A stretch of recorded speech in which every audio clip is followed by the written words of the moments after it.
scary for a lot of people. Yeah, I because you're left with a lot of challenging thoughts. That was the moment something just switched. I found something that gave me a deep sense of purpose. I found my thing. There's so much noise going on externally. It's hard for you to be able to even understand what's going on internally. Yeah, 100. That's the key word that you use there. Is the best advice that I've got is if something feels right or if something feels wrong, achieving something is never just about the thing, it's about all the things that circle around the thing. This is exciting, but it's also fucking hard. And it's also really embarrassing because I'm so shit. Zac, cheers. Cheers, Luca. Let's do this. Good to be here. Good to be here. Thank you for having me. Yeah, absolutely. So, Zac, how's your day been?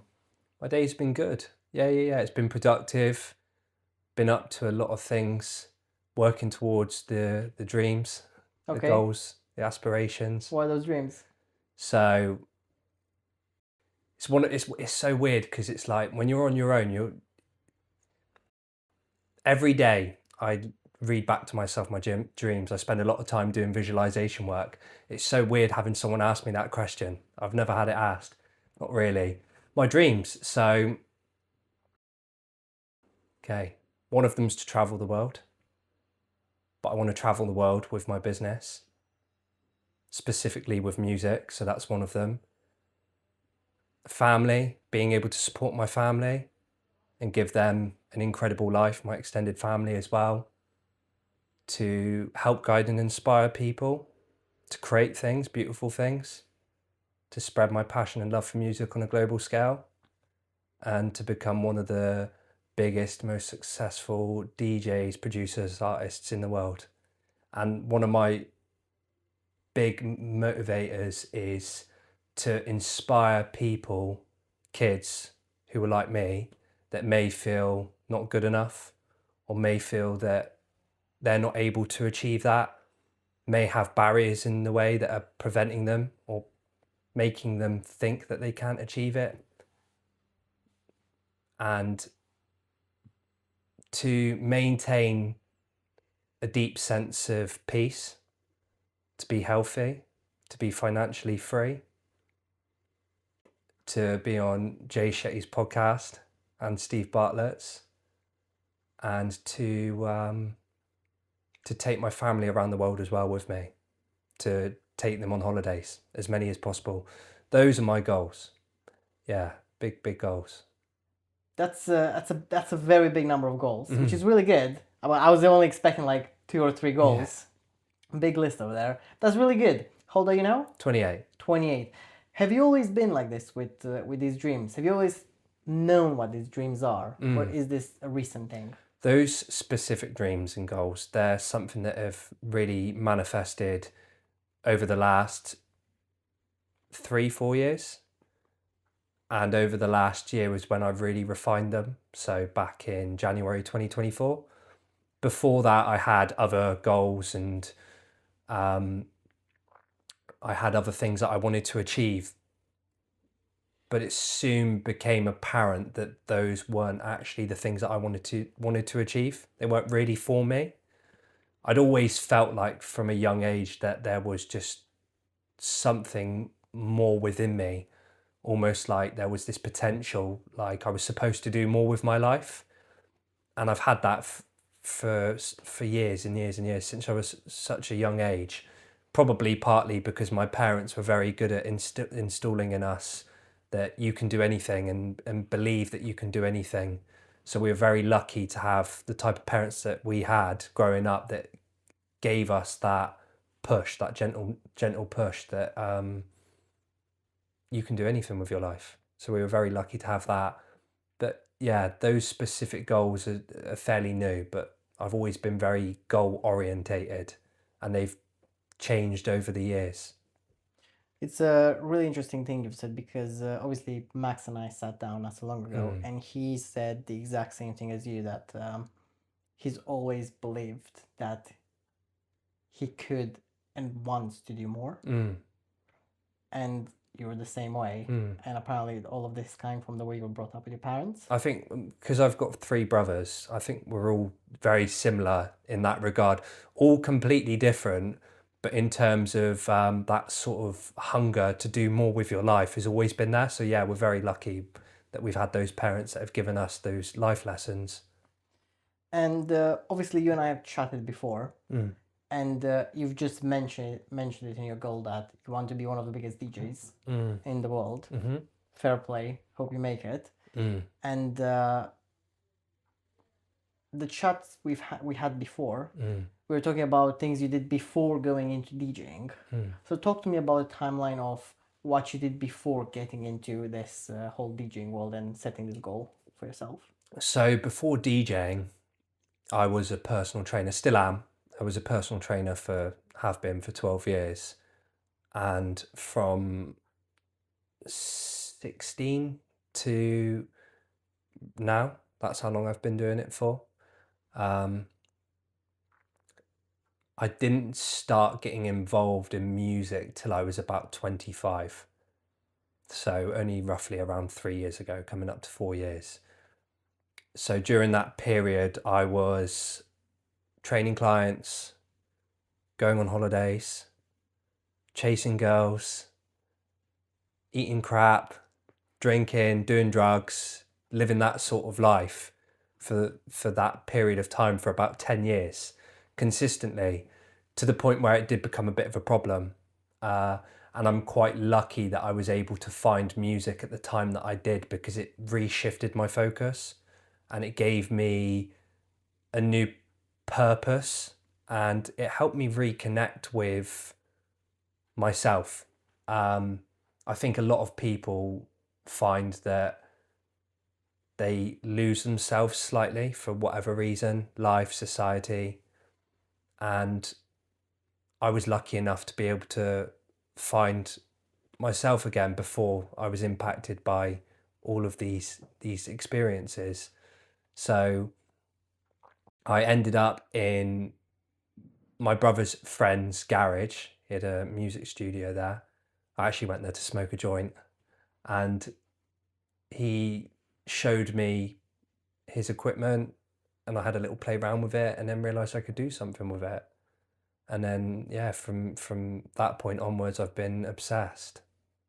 And what happened with the coaching? Did you continue with that as well? So the coaching was continuous up until last year. Something wasn't right in my life, and I was very stressed, and I just felt that in my gut something needed to change. Sorry to interrupt. Why were you stressed? I was stressed because I'm a new dad, financially stressed because life is just stressful generally. There's a lot of external noise going on, and also for me in particular, I've got a lot of internal noise going on. My head's very busy, and not just that. I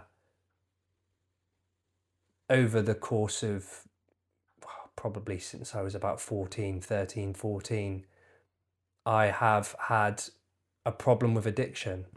So lots of different things: drugs, drinking, food, pornography, all of these things. And I'm quite open about it because I feel like a lot of people struggle with these things. Really, it got to the point where these things were consuming my life, and they were consuming me financially, mentally, they were consuming me, they were impacting relationships, and they were taking up a lot of my time. So that was another reason why I was stressed, because I was gradually reducing all of these habits and these addictions that I'd built up. And when you get rid of all of those and they've become sort of your coping mechanisms for dealing with things in life, dealing with emotional pain, dealing with just day-to-day stress, and you're trying to create new habits to be able to replace them, healthier ones, it does cause you an element of stress. So there was that as well. So and also my family is had its fair share of issues too. So my mum actually got diagnosed with breast cancer last year. Luckily, it was it wasn't serious, but that's still the initial finding out that this is cancer. That also causes an element of emotional stress, because you go through that period where you don't know the extent, you're waiting for the results, etc. And all of that builds up. So it was a lot of different things causing a lot of stress. Okay. And as a, I guess, side question, you've been going to the gym for a long time, and you've also trained clients up until you've trained clients up until 20. Well, you said 26, I think. When you were 26. So I that's when I started realizing that I could start doing something with music. I Okay. continued doing that. I'm still doing it now, but from last February. We'll go back to that in a second. But what I was interested in, because you mentioned addiction, and what you mentioned was alcohol, and you also mentioned drugs as part of some of the addictions. I'm just curious here, because for someone who's been focusing on going to the gym, wanting to look a certain way, how did addiction play into that? Because on one side you're trying to be healthy and you're trying to look a certain way, and on the other side you've got something that's almost contradicting it. Exactly. Yeah. So how did that make you feel? How did I think, just as there is in a lot of different industries, from my experience in the spaces I was in the fitness industry, drug taking was quite a big part of it. Not necessarily you would go to the gym and you do a line of coke or something and then go and do a workout. Not to that extent, but I mean, like, usually people would go out and enjoy themselves, go to events, music gigs and things like that, and you would get involved in it. And I got exposed to it at quite an early age. I went into work quite quickly. I think I was around 17, 18 when I first started my actual personal training job. Before that, when I was 16, I was doing class instructing. So I got exposed to it quite early on when I would go out on nights out. A lot of the people I hung around with were a lot older than me. So yeah, I got exposed to it, and my family has a history of issues with addiction. So I don't know whether I was predisposed to that. It just took for me to be exposed to it for it to sort of spiral. And this is gonna be, it's a stupid question when you say it out loud, but I've always been curious about this, because when I think of addiction, obviously there's a certain element to it that once you start something that's addictive, it's sort of hard to give up. And I get that. But on the other hand, I look at myself, and I'm going to use a personal example. So when I was 19, right? 19, started university back in 2020, 3-4 years. That's how my university degree was for. I was drinking, and I think it was, year one I was probably drinking a lot. Year two, fair enough, fair amount. Then year 3 and 4, much less, because year 2 was a placement year, so I had to go work for a company. And then year 4, still a bit, because it was the final year with my friends and everything. But then I graduated from university, and then I think 5th year up. So yeah, after graduating, I sort of like stopped drinking. And I don't think I was necessarily addicted to alcohol. I was like, I think one day I was like, I don't feel like drinking, and then I was like, I'm not gonna drink. And then ever since then, so like a year and a half ago almost, I've stopped having alcohol. No reason whatsoever, really, just because I was like, I'm gonna stop. And addiction, I'm trying to, like, in your opinion, like, when you think of you being addicted to, say, for example, alcohol, or say, for example, drugs, because at 17, 18, you went into the business and you started going out and you started being exposed to those situations. Part of me just kind of like sitting here and thinking, well, could you not just like said to yourself, I'm gonna stop and then not do it? Like say, obviously not as simple, but like, what do you think about that? I know, I get what you're saying. Like for some people, I think it's very easy to be able to do something and then just to stop doing it when it comes to like drinking and drugs. I think it depends on your reason for doing the thing as well. So like for me, doing the drinking and the drugs was me trying to suppress things that I had going on externally. Sorry, not externally, internally. So emotional pain, trauma from the past. I also did it a lot to be able to try and fit in certain social situations. I believe it or not, even though with my job I'm very social now, and same with DJing, you spend a lot of time around different people. For a period of my life, sort of my teenage years and through my childhood, I found social situations quite uncomfortable and challenging. I think a lot of people do, but to the point where I sort of would become a mute, wouldn't have the confidence to talk to people, or would get a lot of anxiety knowing that I was going to have to go up and have a conversation or be in a crowd of people. And I've always been that way. Better now because I've conditioned myself to it. So one of the reasons was to help me feel comfortable enough in the environments I was in. So that's probably one of the big reasons, as well as the suppressing pain, was the fact that the places I was going to, I wasn't comfortable in, and that made me feel comfortable or helped me enjoy some of it as well. Like I'm not really someone that enjoys going to a club, go into a pub. I'd much rather be the person creating the environment for everyone to enjoy themselves rather than being there trying to socialize and talk and connect with people in that way.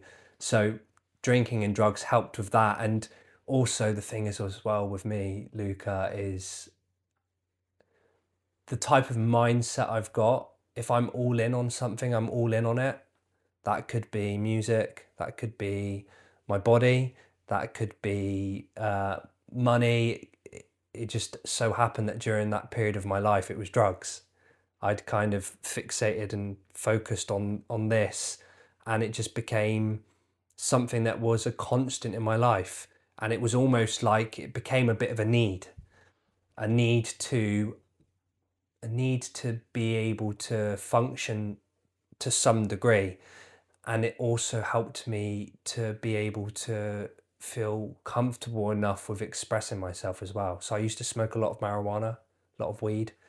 And that one of the reasons was because it helped me feel okay with being able to have conversations that may involve emotions, or just to be able to have a standard conversation like we're having right now. The problem was I also suffer with health anxiety, and I've also got other things going on with my mental health, and I have done since a young age. So it's really weird. These things were like making those worse, but I was still doing it anyway. It didn't really make sense. Some of it was because I was quite a self-destructive person. So I think everyone's got, a lot of people, not everyone, a lot of people have got these things that are going on subconsciously, and it can be attached to a lot of different things. And I was on a self-destructive path because I didn't think I deserved good things, or I didn't think I was a good person, or I didn't think I was good enough. So I always sort of self-sabotaged my life. When things might be going in a positive direction, I'd do something reckless. Do you know what I mean? To almost put a stop to that. So yeah, the drug taking and the drinking, all of those things, I think it was just a concoction of all of these things underlying. And it took for me to be able to get into music and, like I said, find something that gave me a sense of purpose, to be able to start looking at life differently and wanting to try and understand myself a bit more. So is that the thing that changed everything for you then? 100%. Yeah, the thing that made the shift when my life started changing was 2026, when I realised, sorry, 2026. not 2026, that's the year we're in now. 2022 it was. When you were, I'm guessing, well, quick math, when you were 26, when you walked inside your friend's garage? Yeah, exactly. So I think it was June or July 2022, roughly. And that was the moment something just switched. I found something that gave me a deep sense of purpose. I found my thing. That's the best way I can describe it. And then from there, my life changed. From there, I had my son. I started to break the habits that I'd built up. I quit drinking, so I've not drunk now since August 2022. Wow. So over 3 years, I've not drunk for, and the other habits have gradually tapered off as well. So my life has completely shifted from that point. So you're not on alcohol anymore, no drugs.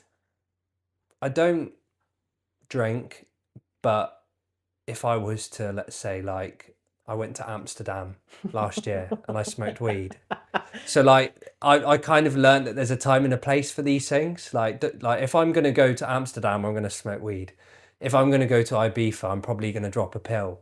Do you know what I mean? I'm not going to not do those things. It's just something that I've learned to manage and just see it for what it is and understand that there is a time and place for those things, and it's okay to do them, in my opinion. It's just when it starts to consume your life. For me, the drinking is something that I just can't see myself ever doing again, because it didn't really bring anything to my life. It made me feel like crap, gave me really bad stomach, always felt hungover, always would lead to other things, would spend loads of money, would wake up feeling like crap, would eat loads of shit. It just never really brought anything to my life. So that was quite easy to stop, but everything else here and there. Okay, talk to me about, so the moment everything changed was when you went into that garage. You started playing at a DJ set. Mm-hmm. Talk to me about how you went from there. What happened? What happened those early days? So during those early days, I initially realised that I could do something. There was some potential there. So I had an iPad and I downloaded GarageBand, which was free on the iPad, and started playing around with it and started educating myself on it. And I was very lucky that I'd connected with someone who was a music producer, one of my friends, a guy called Alex King, who has been producing for years and years and years. He's an incredible producer and he's a DJ as well. So he actually it was one of my clients, and I hadn't seen him for a little bit of time. And so you dropped one of your clients at the gym because you're coaching at the same Yes, coaching yeah. and everything. So he was a client of mine. He'd stopped being a client. We'd kept in touch, and as soon as I started playing around with GarageBand and started making tracks, I'd send it his way, and then he was kind enough to offer me some support and took me into his studio and started to teach me how to produce and to understand music and music theory, and was very kind to allow me to use his system that he used, which is Ableton, which is more advanced.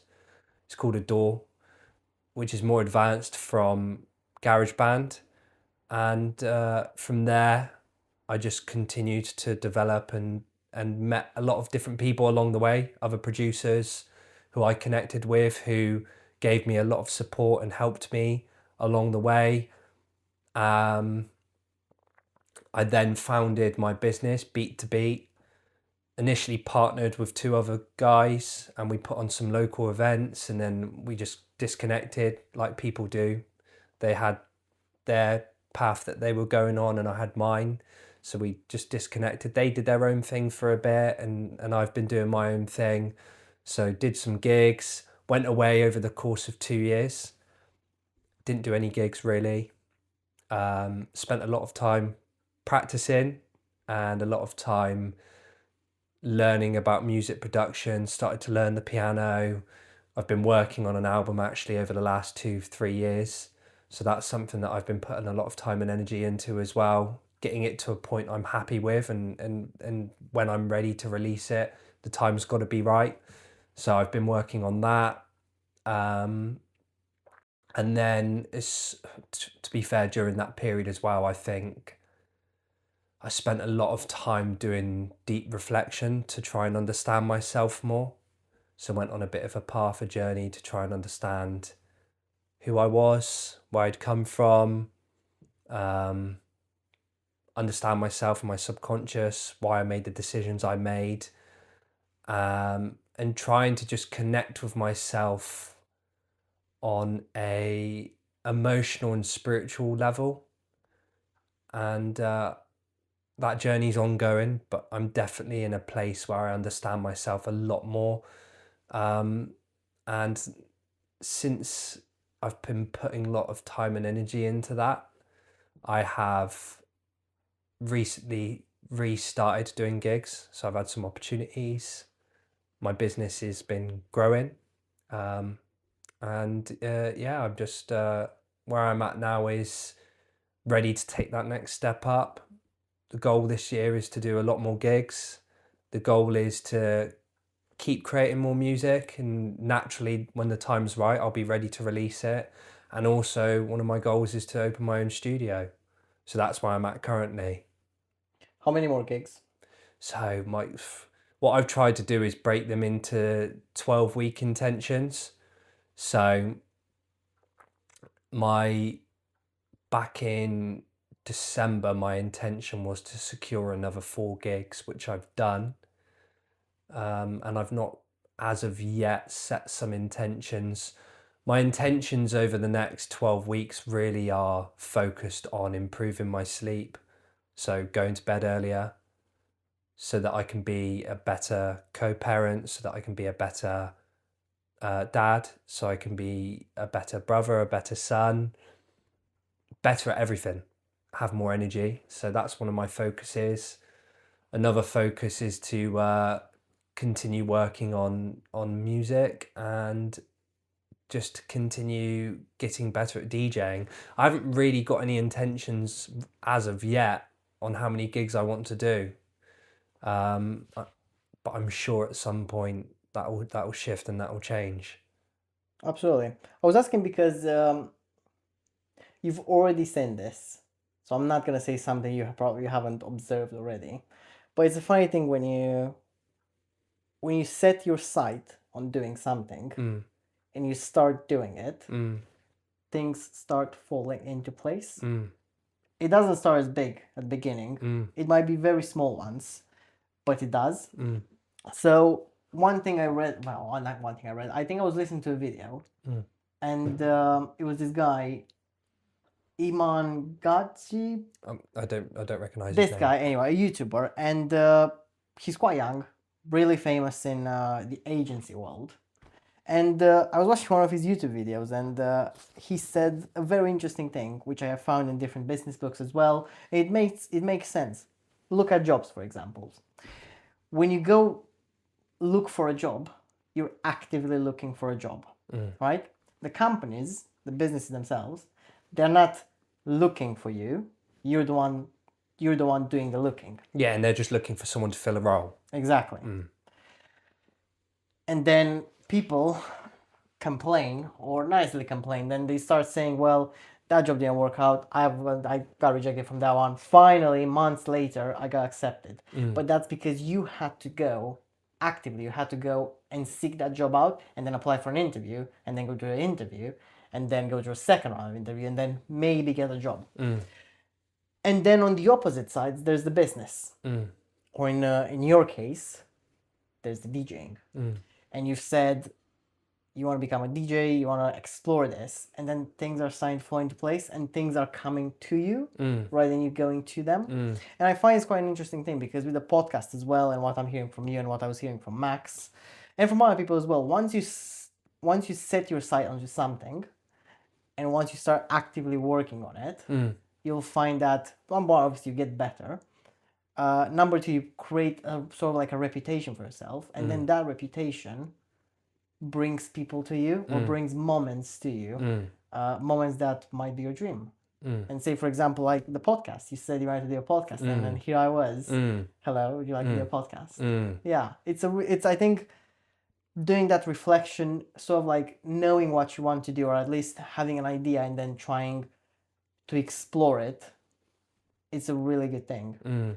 What I want to know about reflection is that, from you at least, because you've done a fair bit of reflection. From A lot, yeah, quite a lot. I'm quite introspective. Yeah, and that's an interesting thing, because once you do that, you discover so many things about you. I don't think I've done it to your level. I've probably done it to a very minimal level. How does that look like? What should I try to do? And what did you try that was kind of like it worked for you? Obviously, it might not work for me, but I just want to hear a bit about that. I think once I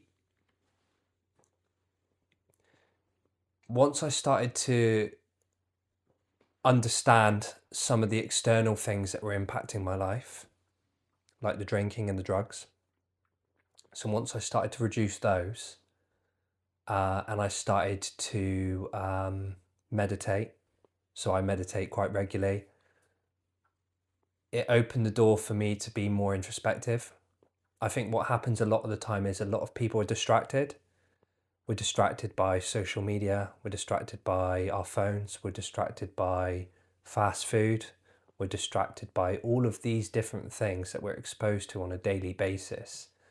And I think when you're so distracted, it's very challenging to be introspective, because there's so much noise going on externally. It's hard for you to be able to even understand what's going on internally. You've only got so much energy that you can use. Energy's finite, as we know. So by reducing some of the distractions, I was left with the noise that was going on internally. And once I was aware of the noise, I wanted to understand what was causing the noise, why I was thinking the things I was thinking, why I behaved the way I was behaving. And that led me down the path of starting to do my own research, YouTube, these sort of things, to be able to create different habits and systems that helped me to understand myself even more. And that's where I'm at today. So I think the first thing that people can do is start to reduce the distractions and actually be okay with being bored, being okay with being sat there and not doing anything, and allowing ourselves just to be with ourselves, so that we can actually start to be curious about what's going on inside. And then from there, what you can do is you can then start to educate yourself on yourself, do your research, watch YouTube, watch podcasts like this. And then from there, you can start to implement your own systems and habits that help you to further that understanding. I do a lot of journaling, so that really helps me. Meditation I do on quite a regular basis, that helps me as well. So these are the things that have helped me to be more aware of who I am and more aware of what's going on inside, and how I can be the person that I'm proud of and not be controlled by this internal noise. Does that make sense? I think it does make sense. Like, word wise, I hear the words and I'm like, yeah, it makes sense. But like the thing that doesn't make sense for me at some point is, okay, you've got rid of, say, social media, you've got rid of alcohol, you've got rid of, I don't know, addictions, you've got rid of like the distractions that basically don't allow you to focus. And say, for example, you've got a dream, or you sort of like know you want to do something and you're actively trying to do it. How do you, easy example. I look at myself, I'm like, a year and a half ago, I was probably like finishing work, going out with some friends, drinking. Then after my friends left, because they left for London, I found myself in a situation where, well, I'm gonna come home and maybe watch Netflix, and that, and then the next day do the same thing, and then the same thing, and then obviously I started the podcast, And I realized, well, obviously I want to do more. I don't want to be employed. And this is like a larger sort of like story. And why didn't you want to be employed? What why- was your reasoning? because I work for a very nice company, and I have to say this because they are nice, and everyone there is great. My team is great. Software. I do programming for a living, right? I finished computer science at the University of Bath, and I enjoy programming. I enjoy computer science, but up to a level. And if I were to compare myself to everyone, I don't know, everyone in the company or everyone like in the business of programming, I don't enjoy it as much. Number one. Number two, to your as an answer to your question, I would rather spend my energy, and I know I can give a lot more energy to the thing I'm doing for myself than for the business I'm working for. So to one point, it seems a bit unfair to them. Number two, it seems unfair to me as well because, well, I don't. It's gonna sound really bad, but why should I spend 8 hours of my day doing something that, first, I'm not so good at? I don't want to be better at necessarily. I will try to be better because it's just the way we are, I guess. But why should I put all that time in and make you some money for not a shit salary, but like a salary, and then sort of like go home and not work for myself? So that's kind of like where I'm at, and that's why I sort of like style like being a bit more active and intentional to doing a podcast because I enjoy podcasts. And then off the back of it, one of the things that I'm trying to do is actively try to meet people like yourself and like others who've been on the podcast who are interesting and sort of like develop sort of a network. Build relationships and connections. Exactly. Thirdly, there's off the back of it, I'm trying to see if there's anything that I can pick from the conversations I have either here or outside that sparks an idea of something I could do. And fourthly, there's a fourth reason. There's a podcast called My First Million. Great podcast, love it. And the whole premise of the show is different ideas, different founders that come on the podcast and talk about how they've got to the first million and how you could do it as well. It's not impossible, obviously. And there was this one episode, and I've started talking with people about this because it makes a lot of sense. To get to $1 million, or to forget about the million, to find out what you like, you can boil everything down to 4 areas. You can boil everything down to you can be good at sales, or number 2, you can be good at creating something. So if you think of someone like Steve Jobs, he created the iPhone, iPad, Mac OS, and everything. If you look, and a third one would be it's sales, it's creating something, design. And when I say design, I don't mean like necessarily designing like a hoodie or designing a app. It's more like it encapsulates more like, right, how can we put something together that's sort of like a product? So say, for example, AI came into play, and there's now loads and loads of companies that have been created. Like an example is ChatGPT. You can use ChatGPT as the base for your business. So say, for example, what's a good example? Podcast editing. You can either do it manually with something like similar to your GarageBand, or you can go to an app that is able to like, right, with AI is going to listen to the whole podcast, it's going to extract the audio, give you a transcript, and edit via the transcript. So that's sort of like design where you combine multiple things into one to create a new business. Or fourthly, people. And when it comes to people, it means, say, for example, real estate. If you work in real estate, what you're actually doing is you have a network of individuals, and then you've got your clients, and then you're connecting those two together. So doing the negotiating, doing the networking and everything. So what I've said here is 4 areas that I want to explore because I think I could be good at one of them. And what I'm doing right now with you and with the podcast, I'm developing a network.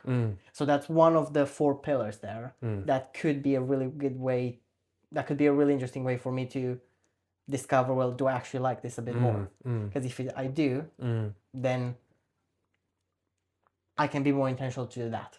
When you're talking about design, because I almost feel like the comparisons between design and creating something sounded quite similar.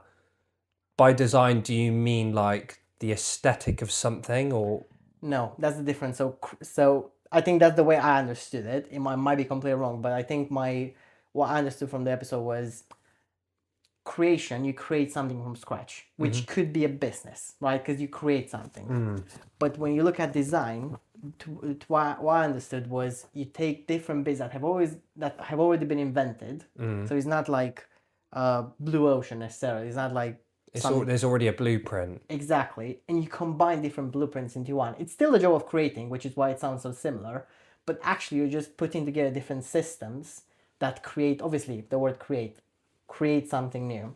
So, yeah, similar, but there's a difference there. Are you the one coming up with a brand new idea, or are you the one using different brand new ideas to create something that works?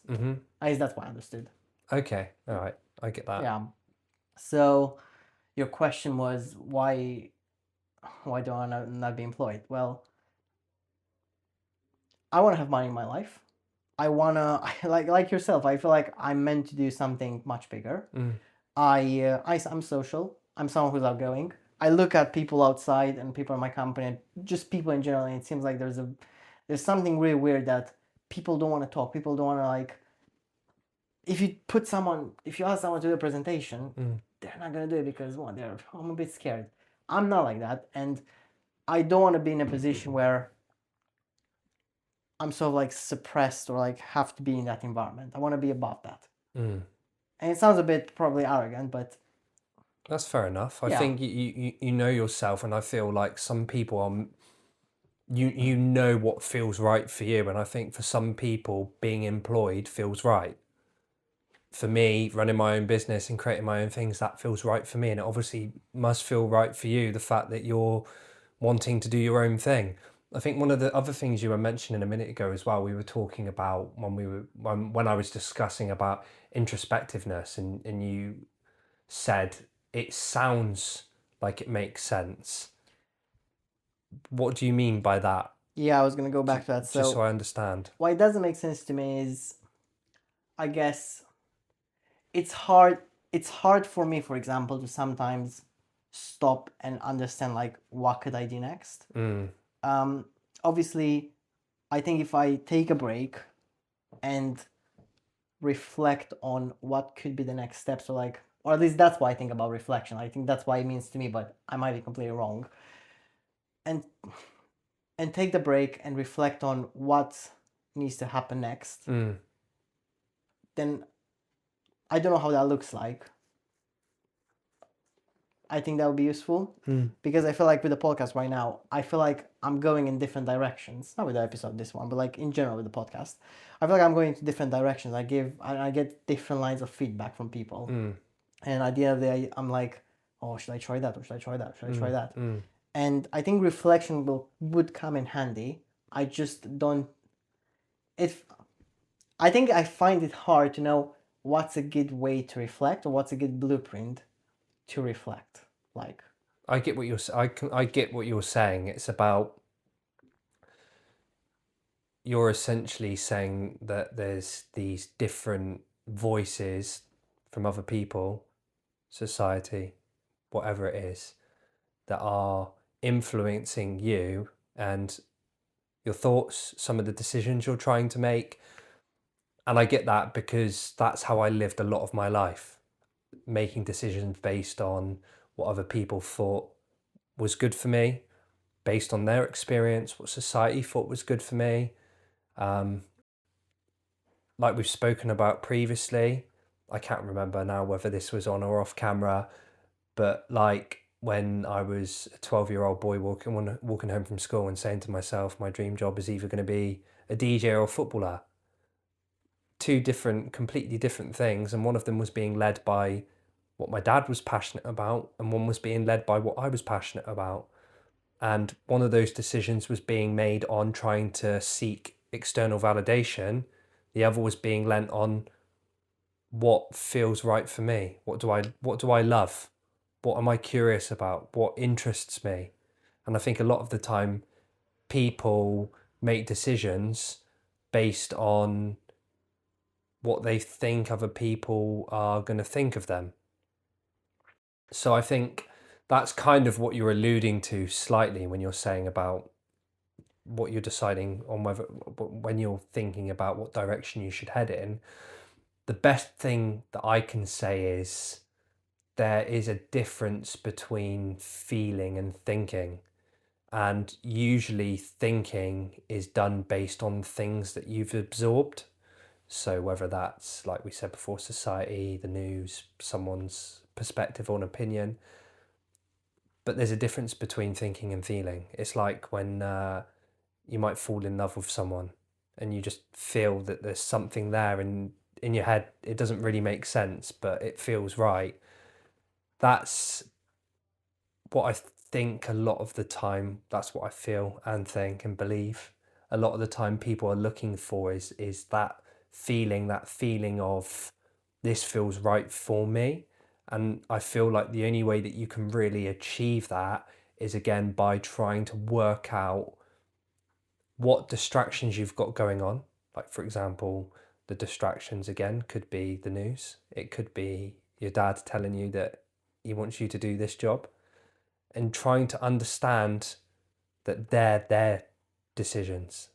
The things that they're trying to feed to you are based on their experiences. And once you start to understand that and you start to remove that noise, you're left with what feels right for me. Like, let me try and give an example. So I also think sometimes you do have to try things and fail. I think that's part of the process as well. So I thought that I wanted this sort of normal life, get a relationship, buy a house, have a job. In my case, it was run a business, a PT business, and do really well at that, make lots of money, go on holidays. And I thought that that was going to be my life. And I tried that.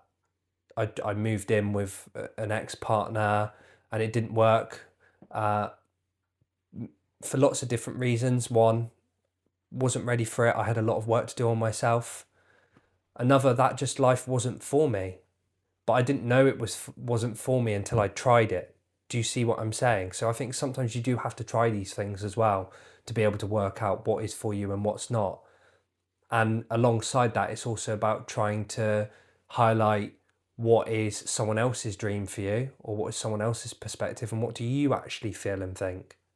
Do you know what I mean? And I feel like you can only really come to that conclusion when you're sat in silence, when you're bored, when you're not distracted. Like, for example, if you next week didn't go on your phone, let's say a day, spent a day not going on your phone, not being distracted by Netflix, and just wrote down all the things that were going on in your head.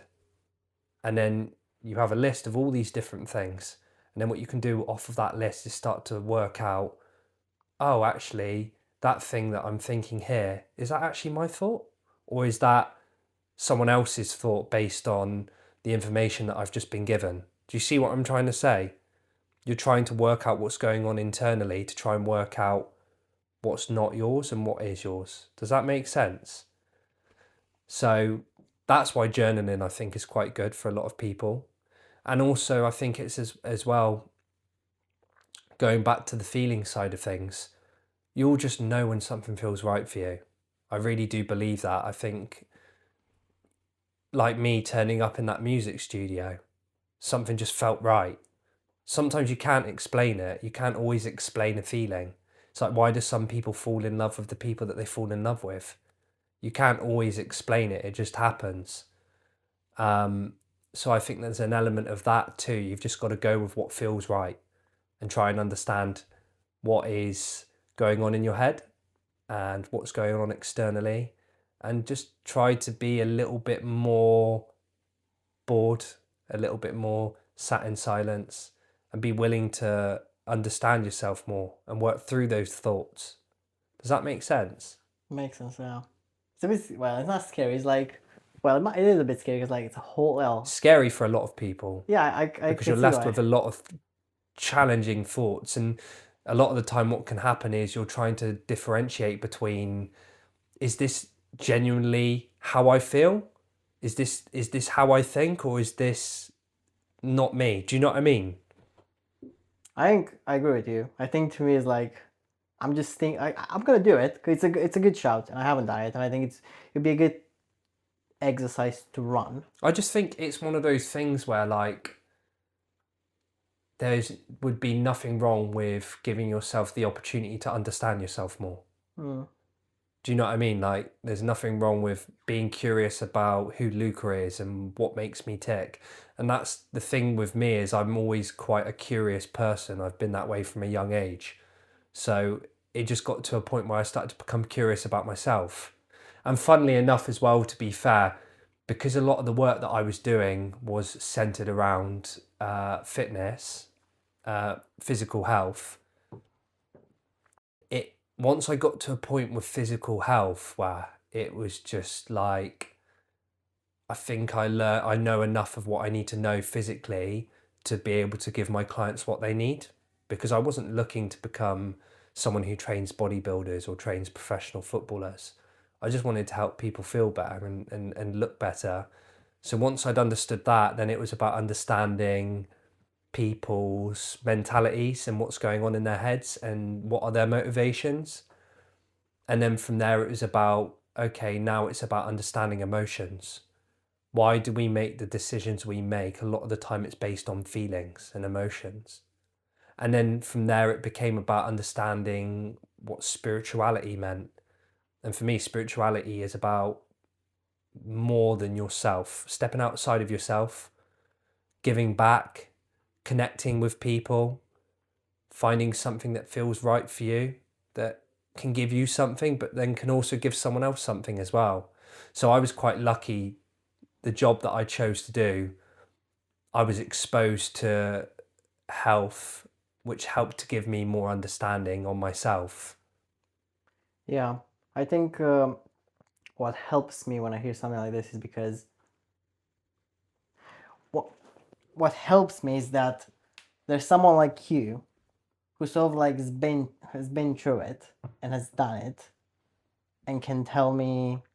And I've not finished. You've It's not like, finished, it's yeah. ongoing. All of it's ongoing. You're always learning stuff about yourself. You're always learning. You're always growing. You always make mistakes. It's being a human being. So Yeah. I think it's ongoing. No one completes it. Yeah, but I think the thing that like does it for me is the fact that there's so many things that I'm thinking about, and I don't really have a priority list saying, okay, I'm gonna prioritize that over that. I'm just podcast wise, like I'm just doing.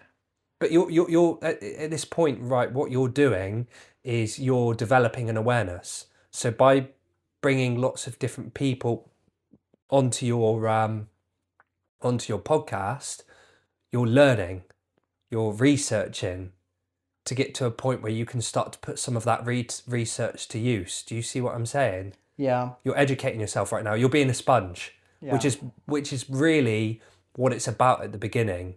At the beginning, it's about creating a deep sense of awareness, understanding and educating yourself on yourself and things that are going on. And then when you're ready to start implementing some of these things that you've learned. And that's what you're doing right now. yeah. I think what because we talked off camera about delayed gratification, Mm, and I'm the sort of person who that's why I'm doing everything I can to like do things now. mm, That's why, say for example, when you're asking about a job, to me having a job is really comfortable, right? Because there's an income, you can go on holiday, you can buy things, great stuff, to be honest. Imagine working for a company like Amazon. They would pay you a shit ton of money, or Facebook. They would pay you a shit ton of money, and you'd be really comfortable doing that. But equally, knowing all of that, I want to do things that are different, and I want to do them now. And I'm sort of like, I deep down, I know I'm not gonna see the result I want until later because there's a learning curve, like you've said. And I know about delayed gratification. I know about it's gonna take a bit of time, and like you've said, learning from all these different people. I think deep down, I'm still like, at the same time, still like trying to see those things fall into place. Yeah, a bit faster. I get what you're. I completely get where you're coming from, and I think that it's about continuously committing to something and being able to see the progress. And I think sometimes the progress that we're looking for is external. Like, a lot of people are looking to see, like, for example, let's say someone's been in debt, and I myself have been in debt. So let's say someone's goal is to make loads of money. So they set their goal. Let's say my target is to put 10 grand in my savings. After a year, they've got nothing in their savings. So what happens then is you may look at that and go, I'm failing. I've not saved any money. But what people don't necessarily realize is, what about the small incremental progress that you've made over that year? What about you've understood your relationship with money? You understand why you spent all that money in the past to get you into debt, because of the traumas you'd experienced, or because of your relationship with money, because of your parents' relationship with money. Maybe that year was just about you creating awareness on why you've had these past habits. And also maybe it's about understanding what new habits you can form to be able to support you, to be able to get you to that 10 grand. I think a lot of the time we're basing our progress on something that we can see, and it's not always about that. This is what I've learned anyway. It's about the internal progress sometimes. So you may find that along your journey, we all go on different journeys. You start to learn that the things I'm achieving are more than just that new car, more than just that house.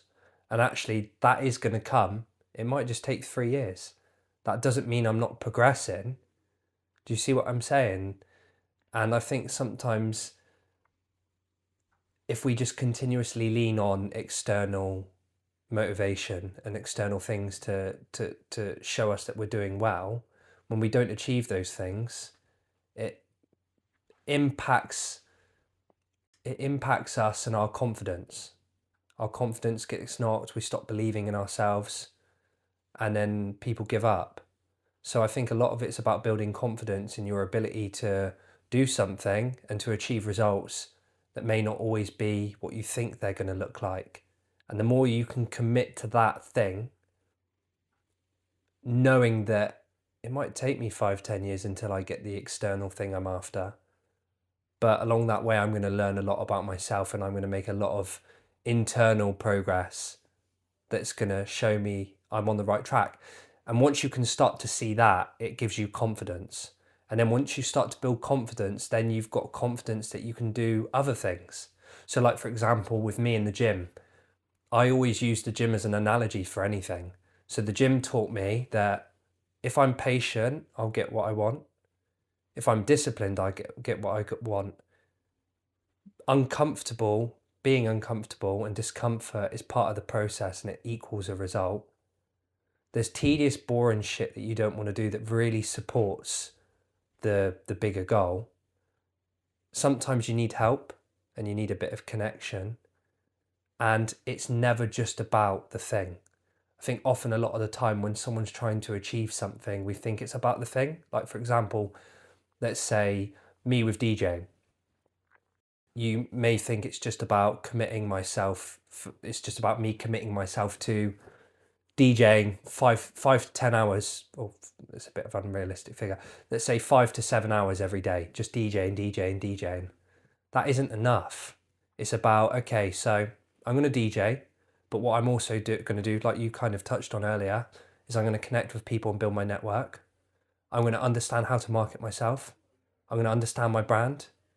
Maybe I'm someone that needs to work on some meditation to be able to keep myself calmer. Maybe I also want to be physically healthier, mentally healthier, emotionally healthier, so that I can take on the stresses that come with success or that come with doing big gigs on a big stage. And I think it's about, if you can understand that achieving something is never just about the thing, it's about all the things that circle around the thing, that makes a big difference. It really, really does. And I think for me, that's the thing that I prioritize a lot of the time. I'm very good at understanding the bigger picture and seeing lots of different perspectives, and understanding that, like, okay, for me to be creative, I need to reduce my stress. So meditation is going to be great for me to get rid of that internal noise and understand what is external and what is internal, and what is my voice and what feels right for me, so that I can create something based on me rather than creating something based on you. Does that make sense?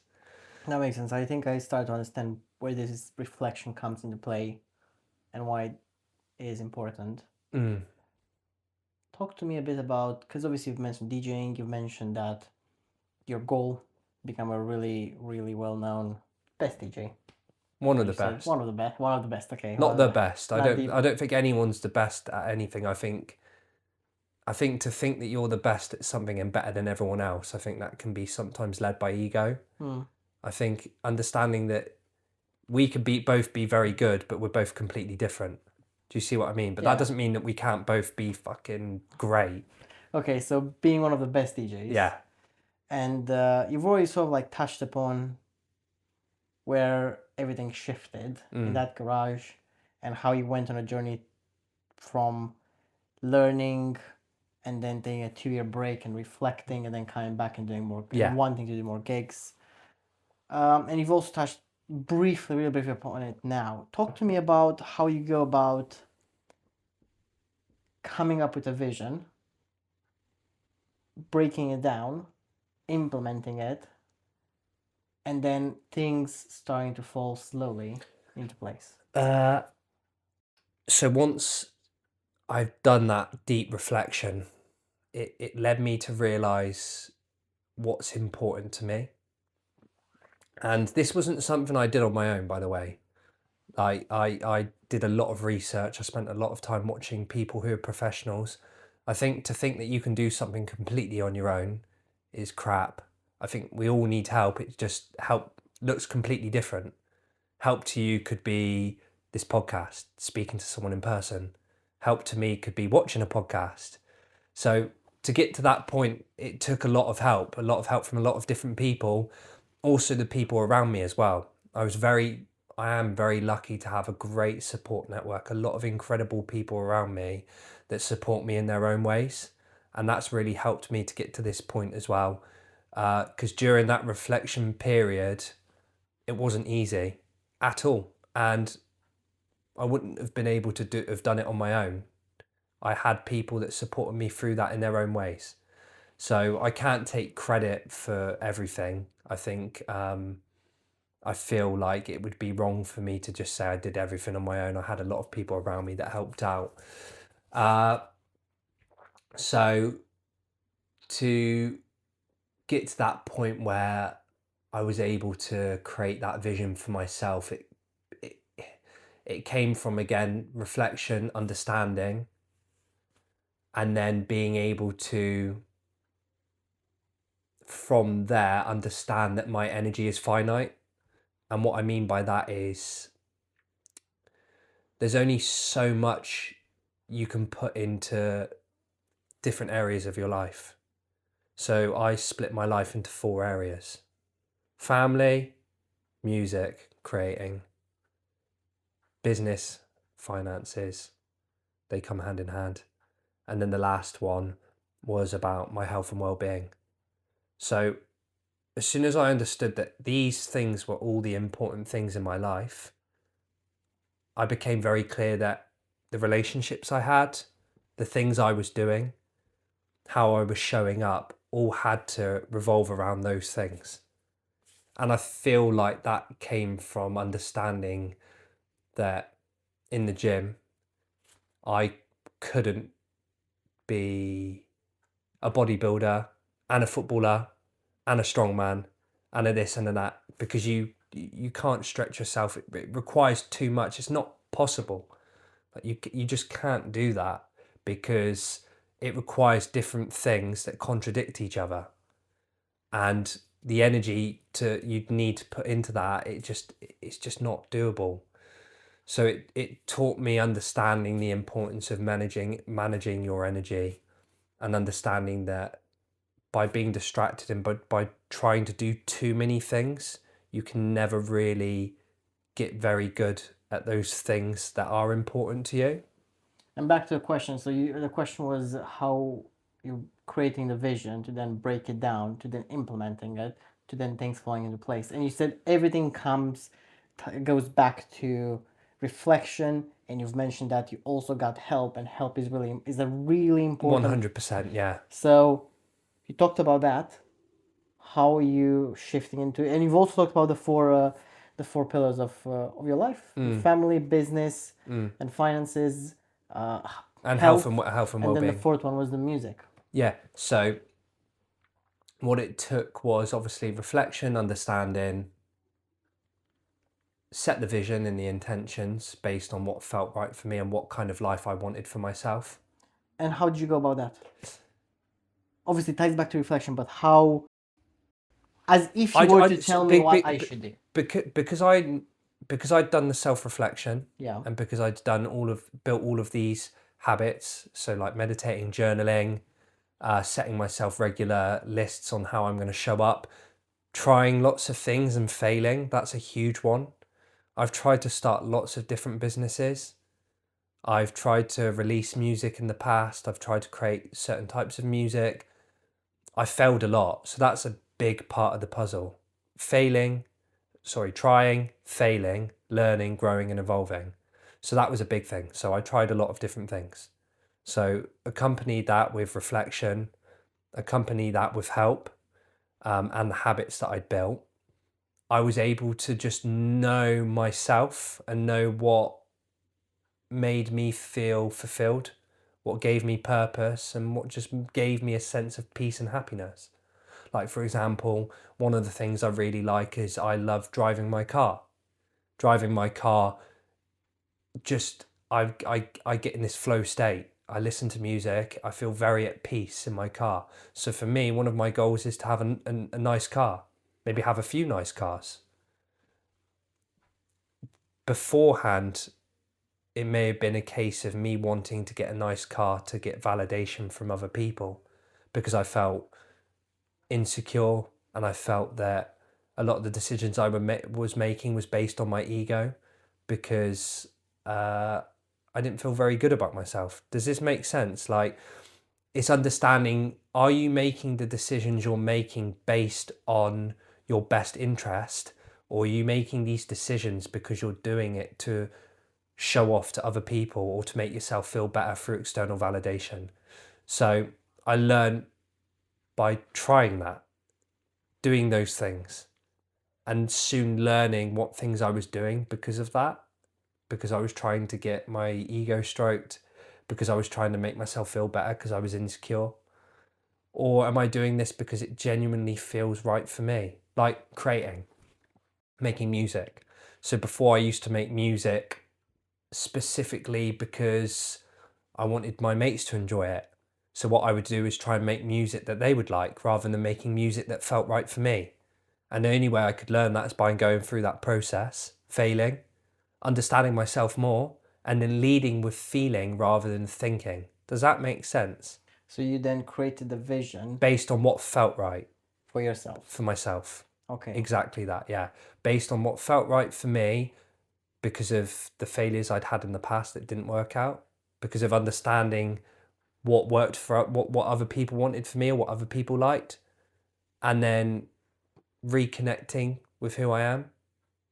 And that's just how the vision came about. I just realized what was important to me based on those things. And I think that it's hard because I can't tell you, you do this because this will work for you. Because I just really feel like sometimes people have to go on their own journey and experience their own things to be able to come to that conclusion themselves.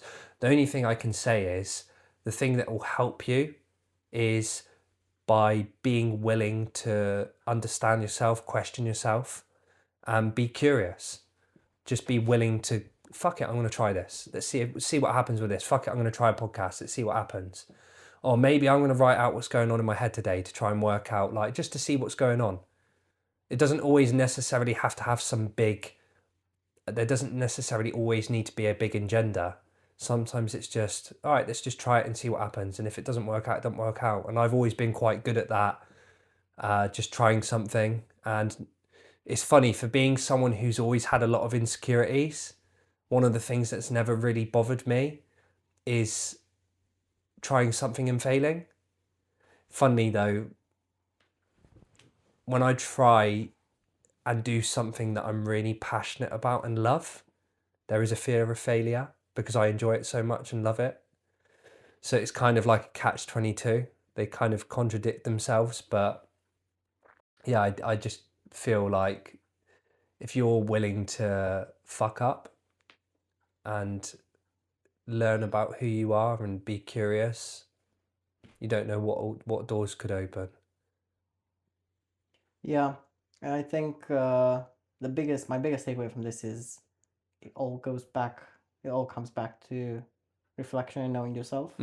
What you just said there. Awareness, yeah. Yeah, and I think I could do a better job at doing that. I think we all could. Yeah, yeah. I think everyone could. Like, we all go through moments where, like, we do something and we're not really aware of why we do it. A lot of the time we're reactive, and we don't realize that the reason we're reactive is because there's something going on in our subconscious that is causing us to be reactive. The only difference between what I'm doing right now and what other people might not be doing is the fact that I'm willing to try and understand. I'm not some special fucking wizard who's like above anyone. I don't think anyone is. I just think you've just got to be willing to try, and that's all that matters. Yeah, and that I think I want to say I'm good at the trying bit and doing bit. I think podcast wise, it took me, I'll be honest with you, it took me like almost a year, I think, if not maybe a year, to actually do the podcast. And then every episode has been a bit different, even this one. I really enjoyed it. And I think what I've been missing a bit is that reflection, being aware of what I want and being aware of what others might want, even though it might come from a good place. Does that align with what I want? Yeah, 100. That's the key word that you use there, is trying to work out whether things align with you. Yeah. Great thing. Is there anything that out of all during this whole conversation, is there anything that I should have asked you that you think you should have mentioned that you thought before coming here that I really want to mention that because that was really good? I think probably one of the things we could touch on is about making the jump between having an idea or wanting to do something and actually taking the risk and taking the jump. Because we spoke about this off camera. Obviously, I'd built a PT business for 11, 12 years, and that had become very comfortable, and that was earning X amount of money. And then last year I decided that I was going to step away from it, whilst having a young child, having financial commitments, having security. And I think sometimes the best advice that I've got is, if something feels right or if something feels wrong, just allow yourself to be present with that feeling and trust it. I felt along the year before that, so back in 2023 2024, I felt like I needed to make a change, and I felt like something was wrong, and I felt like it was to do with my work, and I just was delaying it. And the problem is, the more you delay things, the worse they get. I think I've got a story. My parents, they won't mind me saying this. My parents used to run a business in Devon, and I always find this quite interesting because I think this connects with a lot of people and what they've got going on. So they had a business in Devon, and my dad had the opportunity to sell it. and he chose not to sell it for his own reasons. And my mum and dad had always had the goal of moving to Bath. For whatever reason, they liked the area, they thought it was beautiful, they could see themselves living here. So they were going to sell the business, move to Bath, start a new life. That was one of their ideas. I think it was the main idea that they had. So they decided not to sell the business, and they continued along with it. They weren't going to move to Bath. So my dad ended up losing his business. It went into liquidation, lost it. At the same point in time, he got cancer. And then as he was recovering from his cancer, he had to look for work with the set of skills that he had. He applied for a lot of jobs, and the only one he heard back from was Bath. So he ended up moving to Bath anyway. So the story is, usually when you're on a path, you're going to go in a certain direction. And I think sometimes a lot of the time we've already made our mind up on what feels right and what feels wrong.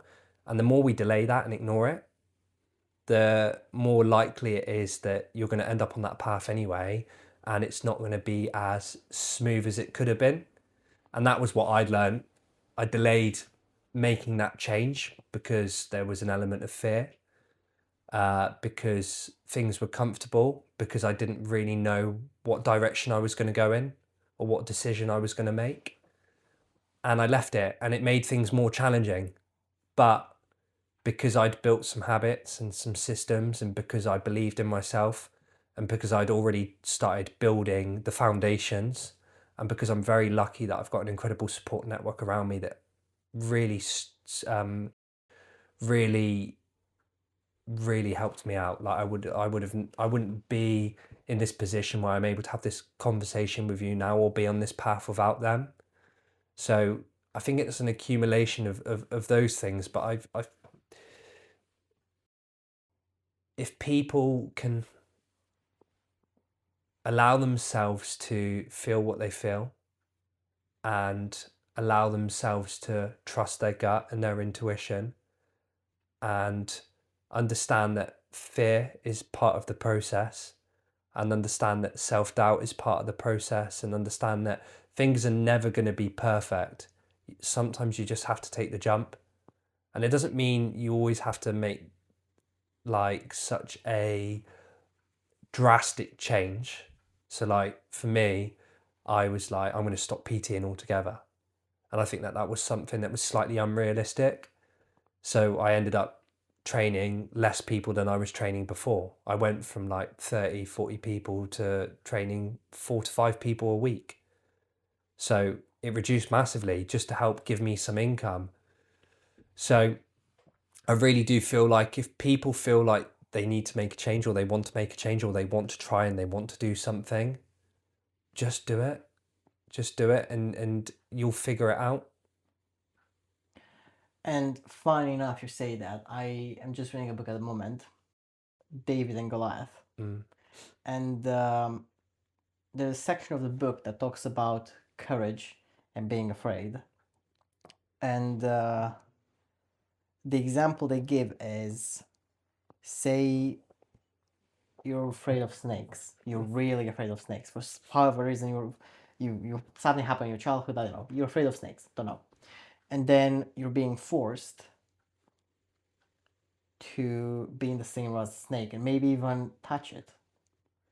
And at that point, someone like that might think, I'm gonna die. And then they actually touch the snake, and guess what? The world hasn't ended. Yeah, nothing happens. You haven't died, yeah. And at that point, you realize, I might still be afraid of the snake, but not as much as I was like 5 minutes ago before I touched it. And then you've built up the courage, and you've made a step forward in this. You've made a step forward in the right direction to maybe executing the idea you've always had. 100%. And it's so true. Like once you start to be okay and comfortable with the fact that whenever you're trying something, there's always going to be challenging feelings associated to that thing. I think we live in a world where, because we experience such quick releases of feel-good hormones like dopamine from scrolling on Instagram or eating a takeaway. Because we've been conditioned to that instant gratification, we start to think that and feel that if we do something and it doesn't give us that feeling, it's the wrong thing.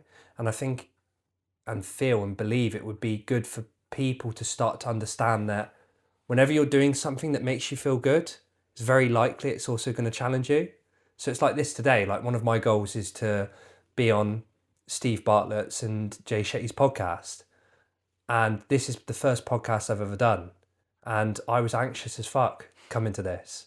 Like, to the point where like I had to do my journaling and my meditation before. And there was an element of fear, anxiety, nerves. And that doesn't mean that it's not the right thing. That just sometimes means that you're on the right path and this is normal. And there's ways to be able to manage those things and understand them.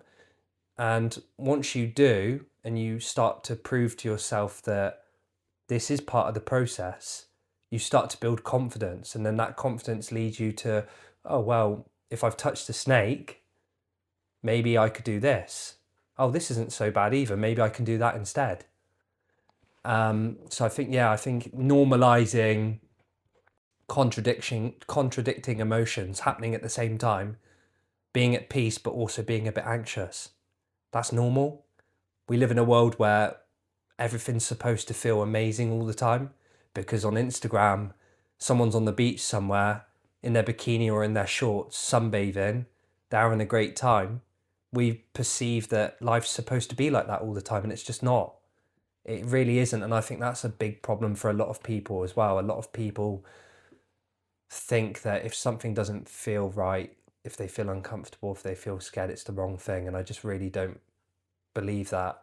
I think, look, don't get me wrong, there's a difference between jumping into a volcano and going on a podcast. Do you know what I mean? You've obviously you got to pick your battles. Do you know what I mean?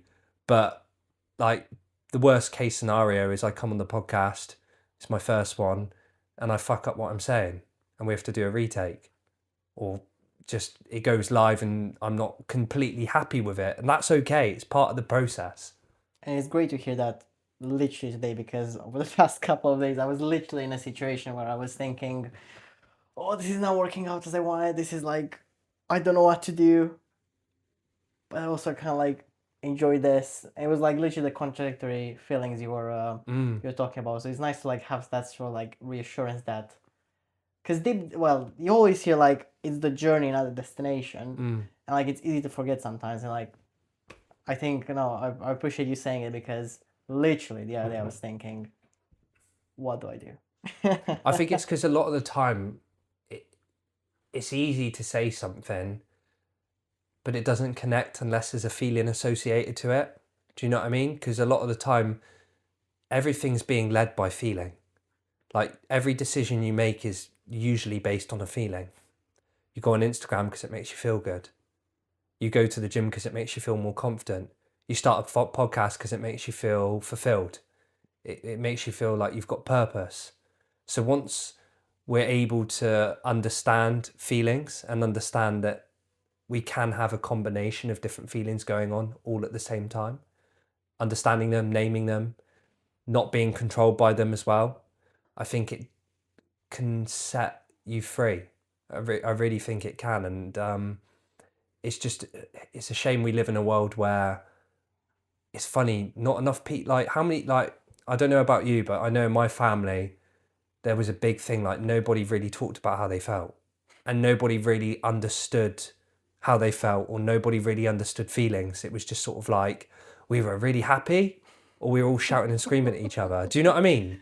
We're either on a beach somewhere enjoying a holiday or watching a movie, or we're just stood around shouting at each other, like being reactive and just calling each other dickhead and stuff like that.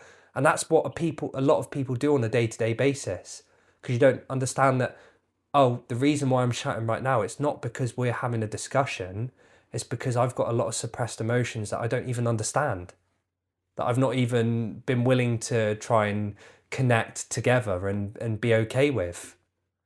I think that's a big part of it. Like, one of the things that really has set me free, and is labeling those feelings and understanding them, and also being able to give myself more empathy, compassion, understanding, grace, and love.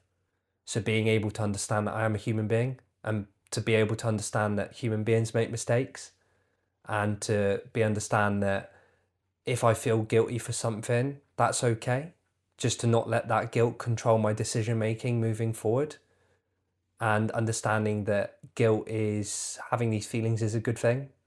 It means that you're healthy. It means that you're functioning how you should be. I think it would be nice for, I know for sure that there are more spaces now where people are talking more about how they feel and speaking about emotions. I just would like to see it being done more. Mm-hmm. Do you know what I mean? I Not see, so much yeah. on camera, because a lot of the time it's on camera. Yeah, I see what you mean. I come from Romania, and Romania is not a country where they really talk about the feelings. Well, They do. They do. They don't. They don't. They don't. No, Romania, they don't. And I always, I sort of like I see I see the positive that, or the results that could come out of it, and I think there's value in them. I sometimes like to think as well, on the other hand, that enough talk about feelings, let's get to doing. It's having a balance. Yeah, it's having a balance. It's having a balance. It's the same as anything. It's like when you set, when you're manifesting something, some people believe manifestation is just saying something and believing in it and thinking it's going to happen, when it's never just that. It's about, okay, I'm going to manifest this intention. I've got this goal and I really believe I'm going to achieve it. And I'm going to do my vision board and I'm going to do all of this stuff, but also I'm going to do the actions it takes to be able to achieve that as well. So it's exactly like what you're just saying. It's all good and well talking about your feelings all the time, but it's also about, okay, what things can I do to be able to understand those feelings? What can I do to be able to move in the direction I want to move in? It's having a balance. Yeah, absolutely.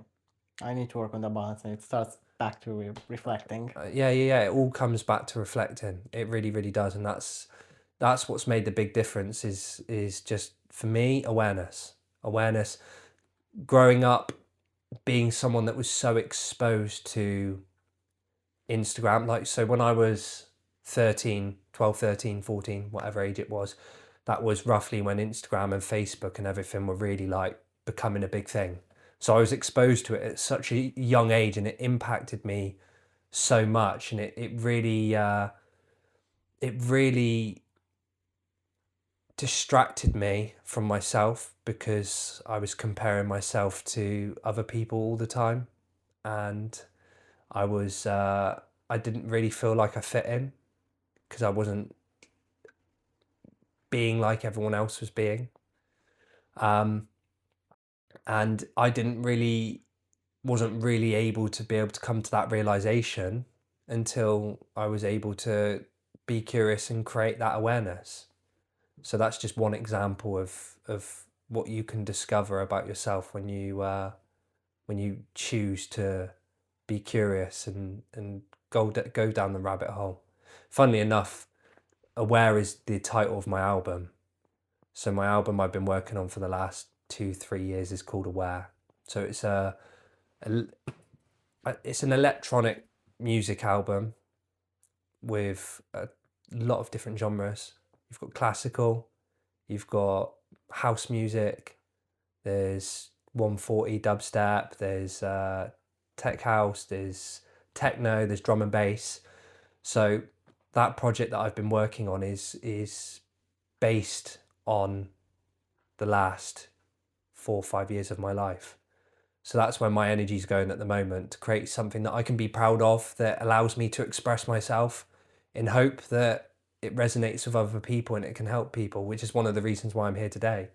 Not only is it for me to be able to work towards my goal, I want to use my platform to be able to try and help people and to educate people, and to be able to show them that actually, like, you are capable of more than you think you are, and everyone's got more potential than they think they do. It's just whether or not you're willing to do the hard shit, and the hard shit is the reflection. That's one part of it. That's one part of it. It's not easy. No, it's not. It's not easy. And there was I had a podcast with this person, Ruth, and she's the type of person who's running. She's got a family, two kids, yeah, and she's been running a business, and now she's trying to set up another one. And one of the questions not one of the, but like one thing that came up out of the conversation, which was really interesting, was it's not enough to say you're gonna do something. Sometimes say to other people that you're gonna do that, because they will keep you accountable. And going back to the reflection thing, I think I want to do it. I might try to do it this weekend, and I'll tell you about it. And part of it was telling people that you're gonna do it, because they will ask you, and you will expect them to ask you. So I'll tell you. I'm gonna hopefully start small. Yeah, and start small. that's the other thing. I think a lot of the time it's like we've got this big expectation that everything we need to do needs to be so grand. It doesn't need to be. Starting small is as simple as like, my intentions today or next week, my intention is to go to the gym one time next week. And I'm only going to do 15 minutes and I'm going to do some stretching. That's just an example. Like, start small so it's achievable. Don't make it so unrealistic. Like, I've worked with people before in the past who've said, in 3 months' time, I want to do this, I want to do that, I'm going to commit to doing 5 sessions a week, and I want to go 100% all in. It's not sustainable. I think try and take a long-term point of view, look at things, and try and take the expectation that I'm going to have to start so embarrassingly small that it's going to make me feel like shit, but it's a step in the right direction. And look at things from the perspective of, this is longevity. This is about doing this for the rest of my life. If I want to do this for the rest of my life, why do I have to do it all right now? There's no rush. Like, so what if it takes me a year, 2 years, 3 years, 5 years, 10 years, 20 years? Who gives a fuck? Do you know what I mean? I think it's sometimes we've got this expectation that like we need to achieve things very quickly and that we've got a finite amount of time on this earth, which we do, but that doesn't mean that everything needs to be rushed. And the more you take that approach as well, the more you start to enjoy the present. And it's that cliche thing of enjoying the process. Which is true. Which is true. It is true. It's true. It's just hard when you hear words and it's not backed up. Do you know what I mean? Enjoy the process. Of like, how the fuck am I supposed to enjoy waking up at 5 a.m, going to the gym? Do you know what I mean? It's just not enjoyable. Yeah. But over time, you do enjoy it because you enjoy how it makes you feel. Yeah.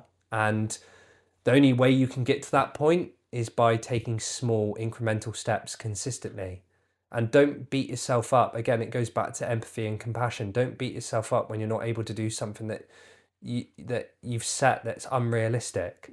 It just doesn't happen. You're a human being. You fuck up. You make mistakes. We all make mistakes. I've made loads of mistakes in my life. Done tons of things I'm not proud of. Tons of things that I regret. But the more you allow them to control you, the less likely you are to move forward. I'll spend 1 hour then. Yeah. That's so small. Just literally, suggestion could be, sit in silence for 3 to 5 minutes and don't do anything. That could be a suggestion, and just do that once or twice within the week. Or the other suggestion could be, before bed, spend your time writing out how you feel, and also writing out any thoughts that you're overthinking. Maybe also write what you're proud of yourself for today, what you're grateful for, and your intentions for tomorrow. Just one thing for each of those categories. And just do that once every week. And then before you know it, you'll be like, this is easy now. I'm going to do 2 days. It's like when I started learning to play the piano last April, because I've got that understanding, I went, you know what? I know realistically I'm not going to sit at a piano and do fucking 4 hours a week of the piano. So let's do 15 minutes and let's do that twice a week. And now I can sit in front of the piano and do 3 sessions at half an hour and become better at it. It's not where I want to be, but I'm better. And I can see the progress, and that is giving me confidence that I'm moving in the right direction. Next year, who knows, I might be spending an hour behind the piano. You just don't know. Do you know what I mean? Yeah, let the journey guide you. And just enjoy it, because what will happen is when you start to see that progress and you start to build that confidence, it feels good. And then you start to get that delayed gratification. And that's where it goes back to being okay with, this is exciting, but it's also fucking hard. And it's also really embarrassing because I'm so shit. Do you know what I mean? Absolutely. It all ties in. Well, Zach, thank you. It's been My great. pleasure. As a last I've question, really enjoyed it. we're not done yet, don't you worry. As the last question for you is, based on the conversation we've had today, what would you title this episode? Say that again, sorry. What would you set the title of the episode to be, based on the conversation we've had?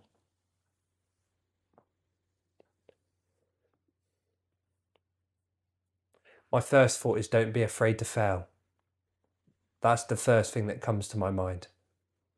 Okay, then. Cool. And finally, I've got something for you. Well, this is just the first part. I've got like another part that's going to come hopefully maybe I next wasn't week. expecting anything. So this is my favorite chocolate. Oh, buzzing. Hopefully... Max tell you I like chocolate. No, he didn't. But I This think is dangerous. I've eaten so much over Christmas. But to be fair, it's dark chocolate. It's dark and I will chocolate. enjoy that. And I will be having that straight after this. Good. I'll tell you something about it. When you have it, have some, or you already got loads of water with you, but have loads of water, because when you were a kid, I don't know if this happened to you, but it happened to me. I remember having like chocolate bars, but they never had enough chocolate. I would take my first couple of bites, not enough chocolate. And then when I was in high school, someone came up to me and said, "Hey, have you tried the chocolate bar?" I was like, "No, let me have it." And the first bite, oh my God, so much chocolate. It will be the best chocolate bar you'll ever have. All right, I'm going to hold you to that. I'm looking forward to this. Nice. Thank you very much. No worries, I Zach, really thank you so appreciated much. your time, Luca. Thank you, Absolutely. mate. Thank you. And I just wanted to say as well, what I think you're doing here is really, really great. I think the fact that you're trying to inspire people through allowing them to see that the start is messy and it's not easy and it is challenging, and to allow people to connect with that and to hopefully give people the motivation and inspiration to start something for themselves. I think it's really great, because there are a lot of things online on YouTube about people that have made it, and it's all good and well hearing their stories along the way, and that is really inspiring, and I think it's great, and I think we do need that and do continue to need that. I also think it's nice to create a space where people can actually really connect and resonate with that person's journey, because they might be on the same journey currently, or they might be thinking about taking that journey. So I think what you're doing here is really great, and I think don't stop. Keep going. Thank you. Keep being curious and keep helping people. It's really interesting you saying that, because like, just as a final thing, I was listening to, I think, a podcast or something, and he was literally talking about the same thing you're talking now. The reason why people pay money for a service or for a person to learn something, the way they do it, and the people they choose or the services they choose to pay for, the way they do it is quite interesting. So say, for example, you go to, the example I always use is this: if you're really fat and your only goal is to lose some weight, and you've got the choice of Mr. Olympia, being trained by Mr. Olympia, and someone like you, for example, who would they choose? Who would they pay money for? Regardless of how much money they would charge. And what the podcast was talking about was that they would choose someone like you, not Mr. Olympia, because it's unrealistic. If you're really fat and you just want to lose some weight, it's unrealistic to go to Mr. Olympia, because firstly, delayed gratification. How the fuck am I going to get there? And secondly, how it's so big, right? But then someone like you, right, it's achievable. He might. I know that he might have been a bit fat, and now he's not. He looks quite alright. I want to look like that. It's achievable and it's relatable. So it's interesting you're saying that. Thank you. No problem, mate. Thank you. No worries. Cheers. Appreciate it.